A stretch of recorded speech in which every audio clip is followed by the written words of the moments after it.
Last week, amongst the madness and mayhem, chaos didn't reign, but Mace did for a place alongside Napalm in the series semi-finals. Who'll join them? Let's find out as we get heavy with the metal here on Robot Wars.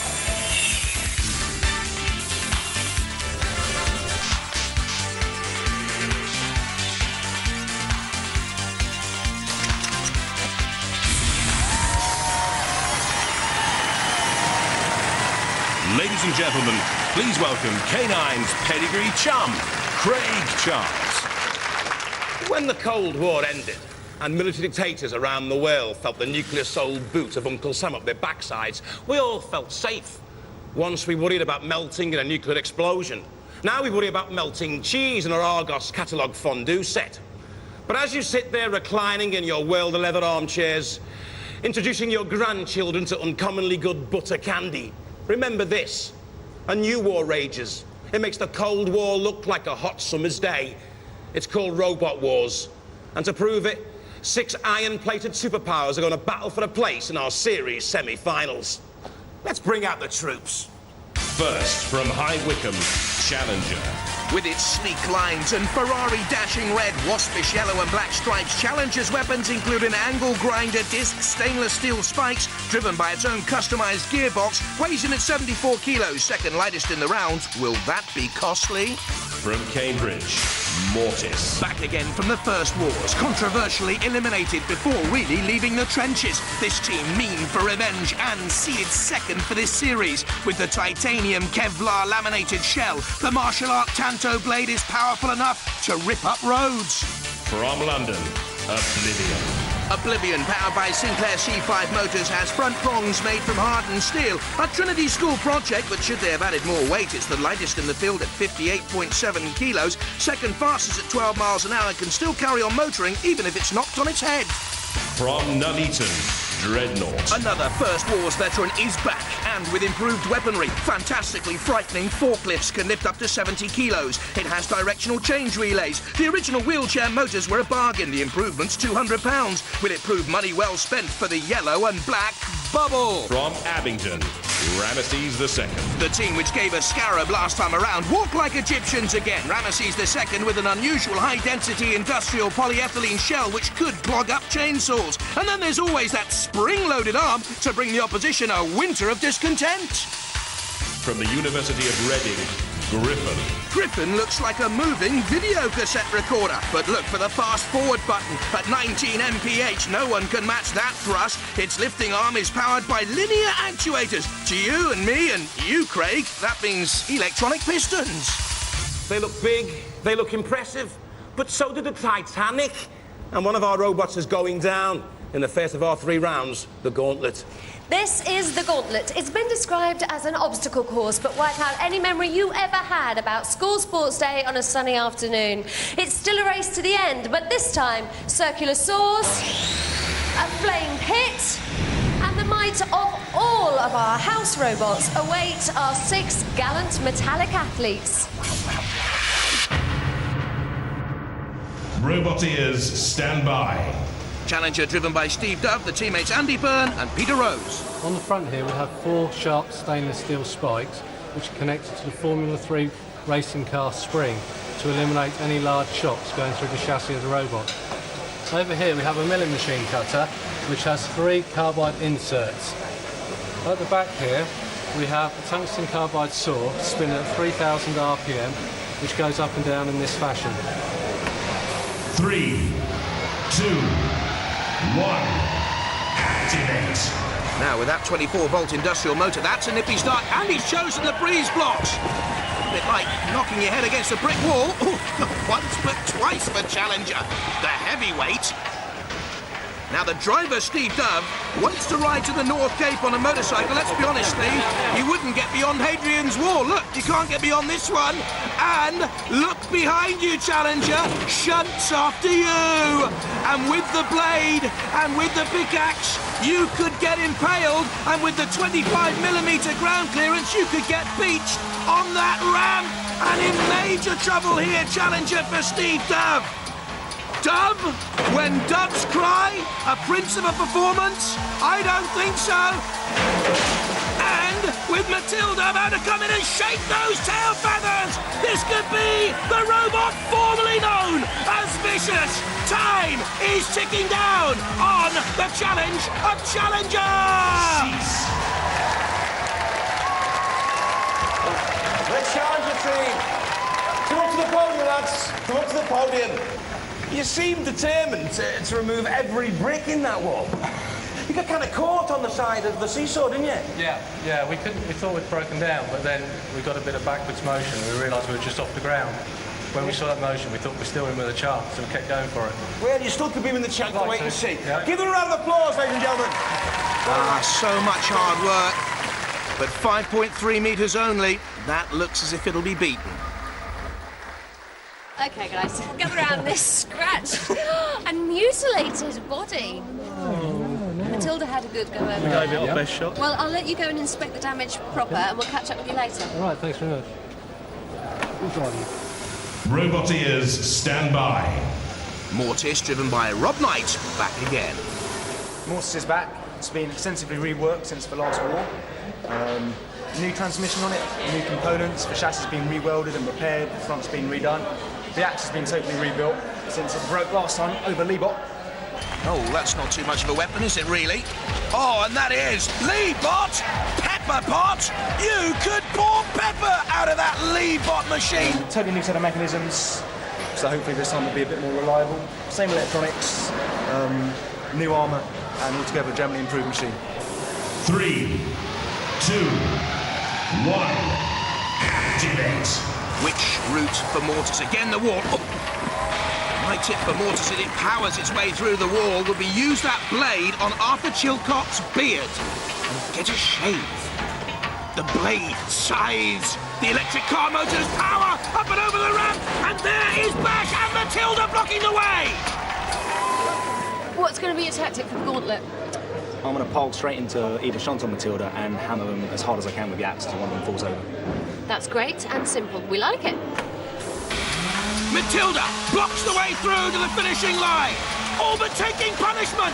Look at that Tanto blade we warned you about. Matilda beaten. Bash is in there as well. Will we see the flamethrower? Still Matilda taking punishment, this time on the tusks. He's reached the finishing line, almost. Matilda blocks. He's over the finishing line. Now this is an arrogance of power taking on the house robots, and they don't like it. He's finished. They're over the line. They're through. But Matilda and Bash have got long memories, and they don't like you. This is where the retribution started. They didn't like him coming back and having another go, and into the pit. But Mortis through, completing the course. We've proved that we've got a really destructive weapon here. I think it's the most awesome weapon on this site. I don't believe that anybody else has got anything as spectacular as this to look at. Robot ears, stand by. Oblivion from Trinity School, they're Tottenham fans. There's two pincers at the front, so you can stab the robots, and it's designed to travel upside down. The robot is powered by two Sinclair C5 motors, fully driven. We're hoping for a maximum speed of 20 miles per hour if we need it. 3, 2, 1. Activate. Now, will they go for the wall as well? No, they're veering, and they're going to take on the house robots. Matilda's down there, and the first robot you will see beyond the spike, ridden well, is Shunt. With the axe, you'll see the axe in a couple of seconds' time. Shunt pushing Oblivion back onto that spike. Again, riding the spike well underneath Shunt this time. We're not going through the brick wall, we're going down the side against Matilda. Hope to do fairly well. So this blue light here, is it to call the ambulance after Matilda's got you? No, hopefully not. One of the team, Surin Belandra, likes weightlifting. They'll need some weight to get away from Matilda. And the chainsaw cutting into that patterned aluminium shell, the same as used for the gauntlet ramp. Reverse, backwards, sideways, forwards, it doesn't matter when you're taking on Shunt and Matilda. And you've got the death pit there as well. Oblivion awaits, literally. Bye-bye. Oh, tottering, teetering, Tilda's tusks. Ta-ta. Lads, what can I say?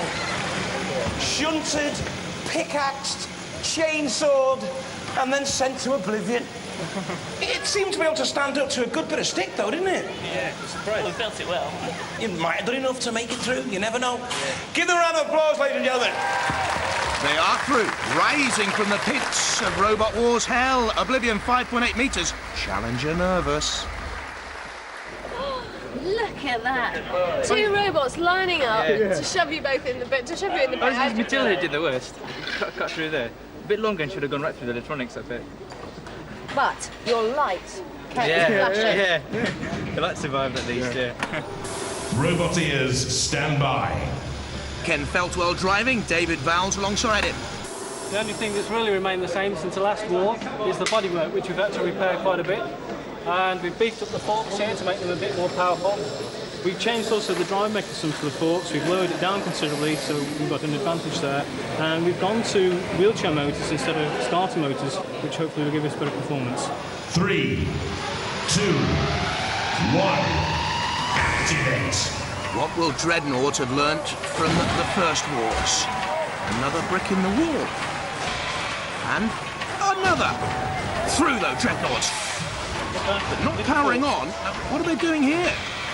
Into reverse. Now, if they're not going to take on that wall, they are surely. No, to the left. Well, they're going the other way now. Now that's a waste of time taking on the robots. Ken Feltwell, a permanent clay modeller. He plays the trombone. He's showing a lot of brass here to take on Matilda. There, the shot from the Matilda cam. Dreadnaut powering me on Matilda. And through. Well, they made it in the end. Well, guys, first of all, you remove only one brick in the wall, you pull back, smash the wall to pieces, and then you change your mind. Come back here and go down this lane. That seemed like too much hard work to get through the brick wall, so we thought we'd just try and go for the gap. Give them a round of applause, ladies and gentlemen. Because the brothers-in-law are through. Confirmation, Dreadnaut completing the course in the fastest time so far. Robot ears, stand by. Chris Krosky and Peter Kyberd, they were in the first wars with Scarab, described as a slow-moving cheese sandwich, certainly a rare bit. It's an improvement over the robot that we had in the last war, in that we've gone from wheels to tracks, which means we'd have no ground clearance problems anymore.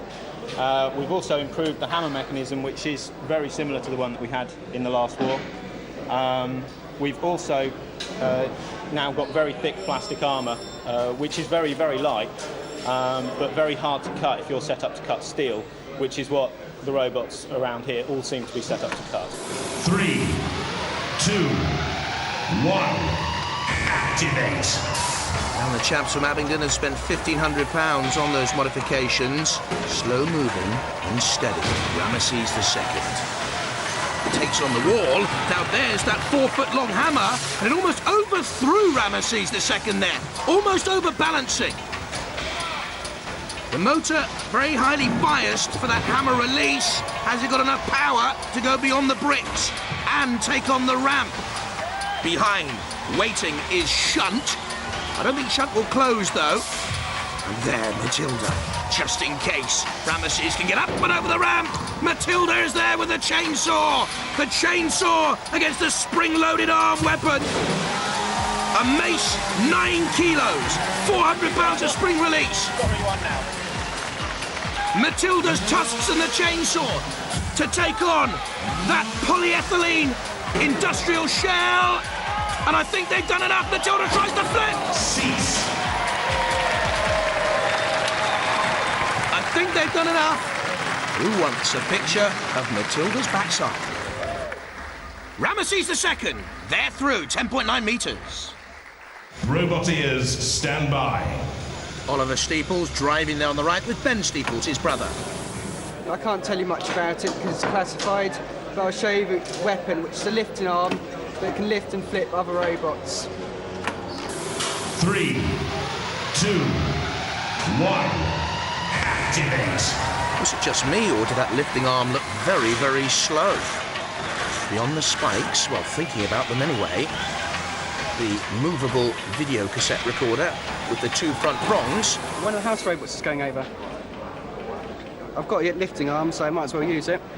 Well, Ben, I'm hoping you're the sensible brother here. Is that what you're hoping for as well? Yeah, I've been screaming at him to go down the other way, but he wouldn't listen, and now he wants to take out a house robot, and he'll end up in a pit like Mortis. And he says he enjoyed watching Oliver making an idiot of himself in the first wars. But what can Oliver do now? A graduate from Reading University flipped up. You can see the Matilda cam there, close up. And Oliver, who loves 3D cartoons, this is a little bit Mickey Mouse, and you could be on the way to Pluto. Cease. Oh, unlucky. We've enjoyed having the brothers for their confirmation. The worst result so far. Griffon, out. So the war goes on. You don't regret spending the whole of your summer building a robot? No, thanks to everyone who helped me in the workshop and bits and pieces. I know who they are. Cool, thank you very much. One robot down, one to be eliminated in the trials. Now, in days of old, when knights were bold and you could still get around in for under a fiver, people used to spear each other just for fun. That's what people did before robot wars. Now it's armour-plated robots facing each other across a field of battle, fighting for the hand of some fair mechanical maiden. Each of our surviving robots will joust Matilda. If they can survive the initial blow, then it'll be a battle to see who gains the most ground.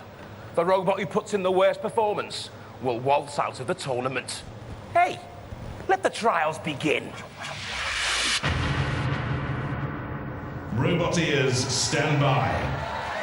3, 2, 1,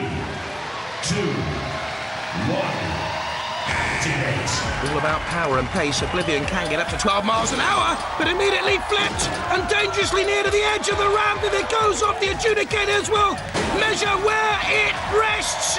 Rusts in pieces, in other words. 5.6 metres. That's not a bad run for Oblivion. The ambulance lights. It's a good thing we didn't turn it on, actually. If we would have shorted everything out, yeah, it would have been totally destroyed. Are you happy with that performance? Because you've got really far. Yeah, hopefully the judges will see it our way. Yeah. Robot ears, stand by. 3, 2, 1, activate. Mortis, 20 kilos heavier than Oblivion, meets Matilda head to head. Now, one of Matilda's tusks is caught in underneath those tank-style tracks on the Renault conveyor chain there, you see. And Mortis is actually pushing Matilda back there. Ben Impey, one of the team, was once involved in a mileage marathon car to see how far his vehicle could go on a gallon of petrol. He didn't get very far. Will he get far here? This is good work by Mortis, dancing and waltzing with Matilda. Who'd want to dance with Matilda? With her petro breath. But they're through Mortis. 6.1 metres. Well done. So I just thought I'd smash in and see what happened, but unfortunately, she's definitely a bit close to the ground, so I went up on top. But still, even when I'm up in the air, she couldn't push me backwards and I was pushing her at times, so couldn't get off of her. So you're happy? Reasonably, we're through. Get to fight something next round. Robot ears, stand by. Nothing. 3, 2, 1, activate. Low ground clearance for Challenger could come in handy. Oh dear, look at the steering. Steve Dove, take a breathalyzer, for goodness sake. Get a grip on him, boys. He's not got the grips with Matilda. Power, power, push. This is not looking good for Challenger. They've gone backwards. Minus 0.1 metre. What a nightmare.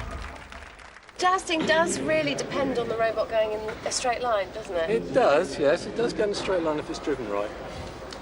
OK. Well, you didn't do too badly, I suppose. Well, we just got a minus figure. It could be worse, but not much worse. No, not much worse. Robot ears, stand by. 3, 2, 1, activate. There's the heraldic shield on the edge of Dreadnaut. Getting into the spirit of things. Something flew off. I don't know whether it was from Matilda or Dreadnaut, who seemed to be impaled on the ramp. The wheels slip and slide away, but they've done enough. They're through. Dreadnaut 5.4 metres. They're in the next round. Robot ears, stand by. 3, 2, 1, activate. As long as Rameses II isn't pushed back down that ramp by Matilda, those boys will go through. Ooh, look at the mace on top. Perhaps that's to grapple on to Matilda and hang on in there. And they're hanging on in there at the moment, but being pushed back. And Challenger will hope they'll get pushed back all the way. And they're blocking Matilda's route. There's the mace. Now square onto Matilda there. Blocking Matilda's way through with the tusks. As long as they stay there. 1 second to go, they're through! Too late now for Matilda. Matilda, cease when you're told to. Naughty girl. But Rameses through. Challenger, fade away. After the joust, not too much damage sustained, no? No, not too much. OK, so Dreadnaut still in, still alive and kicking. Challenger, actually, it's another story for Challenger. And sadly, you're already packing to go home. All right? When you got to go, you got to go. Oh. 4 robots have been good. Very, very good. But now they are consigned to Robo-Hell, the fiery pit of the arena. Our 4 survivors have been randomly drawn in battle against each other. The winners will then fight for a place in our series semi-finals. Now, to win, all you got to do is beat the brains out of your opponents, or at least immobilise them. If there's no clear-cut winner, a decision will be made by our panel of judges. They'll be looking at style, control, damage, and aggression. Our judges are Eric Dickinson, a veteran from Robot Wars in America, Professor Noel Sharkey, head of robotics at Sheffield University, and Adam Harper, an engineering specialist. Hey, put the boot in! Dreadnaut against Oblivion. That's the first semi-final. 3, 2, 1. Oblivion is the lighter and the faster. Dreadnaut has those fearsome forks. And no mobility, it would seem. There's something wrong here with Dreadnaut, I'm sure. Impaled on the spike. Can they get off there now, though? Must have been the spike that stopped them. No, they're not moving. Dreadnaut! There's something wrong here with Dreadnaut! And the house robot sense it. There's Sir Kill-A-Lot. Also in there is Shunt. And that's Roast Beetle. And I tell you who loves Roast Beetle. Matilda. Tasty. Matilda in on Dreadnaut, lifting it away from the flaming pit. Sir Kill-A-Lot, there's the kill cam. Lifting up. Oh, that's really good. A lift on Dreadnaut. In comes the axe. Dreadnaut here in terminal decline and incline. Impaled. The body shell ripped away. It's only a question of time. And there's little Oblivion, totally unharmed. Dreadnaut can't move. That was ghastly. And surely they know it. They do. Cease. It's all over. Come up to the podium. Well, guys. We just don't know what happened there. We had no control at all. Well, they certainly moved in for the kill, though, didn't they? And no mercy at all. And they were smiling. Yeah, they were. They were smiling. That was a serious mugging. Tell me who's up there. Oh, my daughter's up there. She's in tears. Your daughter's in the audience in tears. Oh, she's really upset. That was not the only one. You didn't do very well in that last round. Yeah, no, not particularly. Would it have helped if you'd switched the machine on? We did switch the machine on, but I think as we put the cover back over it, we knocked the key out. The key out. We have one of these keys which switches the power on and off. As the case was put back on, the key was knocked out. I found it on the floor after we'd finished, right in the position under the robot. So no power. no movement. Trashed. The second semi-final. Rameses II against Mortis. 3, 2, 1. Activate. Sir Kill-A-Lot, you've just seen grotesquely keeping hold of his scalp from Dreadnaut. There's the Tanto Killer Blade. Made from the same metal they use on pneumatic road tools. Main blade of Mortis, but Rameses II pushing him back into the PPZ. The perimeter patrol zone owned by the house robots, owned by Sir Kill-A-Lot, owned by Shunt in there as well. Rameses II nearly flipped up. The underdogs for this heat. Away goes Mortis, now spinning to have a charge. Seeded second for the whole of the Robot Wars competition. Strong favourite here. Rameses II is in trouble. They're queuing up to destroy him, the house robots. And Sir Kill-A-Lot turns towards the flaming pit. And I wonder this will be a barbecue! For Rameses the second, surely out. The Mortis boys aren't happy, I can tell you. They're not happy, but I think Mortis are going through. They may have problems, but it's burnout for Rameses. Mortis, come on the podium. Well, guys, they've got a decent show, but it looked like he's got a bit too much power for you, that Mortis fella.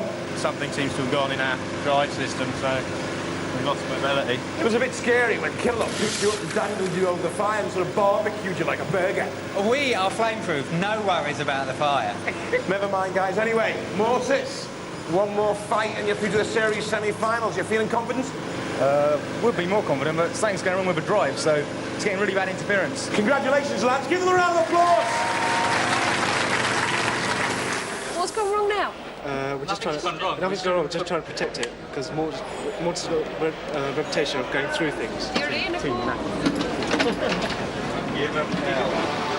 Tonight's heat final, Oblivion against Mortis. Roboteers, stand by. The boys from Trinity School with Oblivion. The students from Cambridge University with Mortis. 3, 2, 1. Activate. Mortis, the second favourite for the whole of this Robot Wars competition, against Oblivion, whose major hope is to avoid that blade. Not doing a good job, the boys there. And perhaps drag Mortis towards the PPZ, the perimeter patrol zone in the house robots. Certainly, the Cambridge University students have the upper hand with the weaponry. Perfection. Perforation. Oh, look at that. It's like a sieve. Heading towards Oblivion. Could be now. Rob Knight, the man in control of Mortis again. Wants to say a big thank you to the engineering department of Cambridge University. This will be a good way to say thank you. Oblivion looking tired. Could be in the pit with the tyres. Did you see Matilda just waiting there at the top of the picture? Waiting her chance. Oblivion trying to run away into the corners. Don't forget this final though, judged on style, control, damage and aggression. Holy smoke. It looks like the end for Oblivion here. Mortis being pushed back now. A brave battle by the boys from Trinity School. Their robot only cost £700. Mortis cost 10 grand. And he's the favourite. And probably has done just about enough to win this heat final. And Mortis is the clear winner. Mortis! Come to the podium, lads. Well, you've won your heat. You seem to be toying with Oblivion like a cat toys with a mouse. I was trying to stick it down my hole, but it kept on moving out of the way whenever I got it near. Well, give him a round of applause, ladies and gentlemen! Well, from the show that's scarier than Jaws, you've been bitten by Robot Wars. Good night.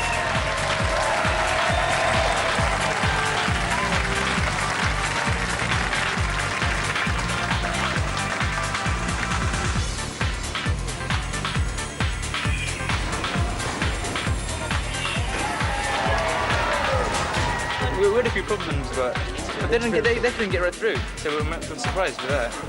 We're still working right at the end, so.